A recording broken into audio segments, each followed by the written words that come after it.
Muling inaresto sa Timor-Leste si dating Negros Oriental Representative Arnolfo Teves na itinuturong mastermind sa pagpatay kay Negros Oriental Governor Roel Degamo noong 2023. Inaantabayanan na ng Justice Department ang sitwasyon at magiging hakbang ng gobyerno roon.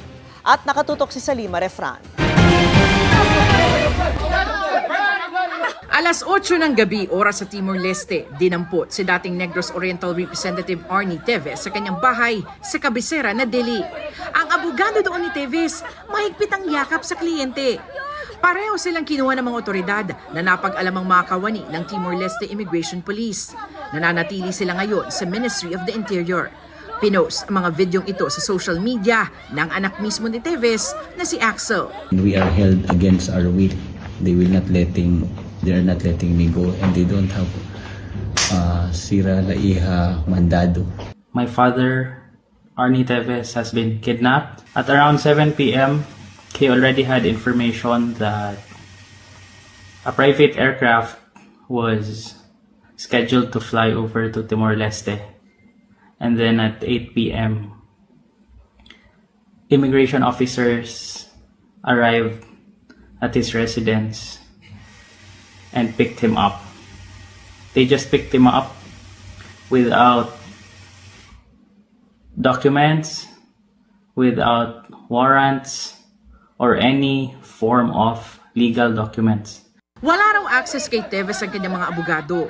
Ang kanyang legal team doon, naghain na ng petition for habeas corpus. Writ of habeas corpus is a preliminary writ. It is addressed to a person detaining another to produce that person in court and to justify to the court the cause of his caption or his arrest. So kung igagrant po yung writ, dadalhin po sa hukuman si Ginoong Teves at doon po ay kailangang makumbinsi ng mga authorities na umaresto kay Ginoong Teves kung bakit siya inaresto. Ang Department of Justice, minomonitor pa muna ang sitwasyon sa Timor-Leste at inaantabayanan ang mga magiging hakbang ng gobyerno doon. Tinawag namang fake news ng DOJ ang sinabi ng pamilya Teves na may private aircraft ng Pilipinas sa Timor-Leste kagabi. Matatanda ang kinasuhan si Teves sa tinuturing mastermind sa pagpatay kay Negros Oriental Governor Roel Degamo noong March 2023.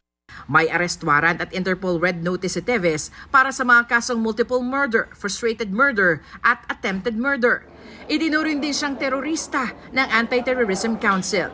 Si Teves nakaalis ng Pilipinas at nagpunta sa Timor-Leste noong April 2023. Pagsapit ng March 2024, inaresto si Teves sa mga otoridad sa Timor-Leste. Pero pinalaya rin siya kalaunan matapos pagbigyan ang kanyang habeas corpus petition. Humiling din siya ng asylum doon. Ang Pilipinas humiling naman na i-extradite si Teves.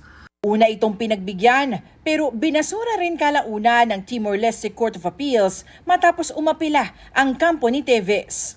Ang desisyong yan, inaapila at binatikos pa ng Pilipinas.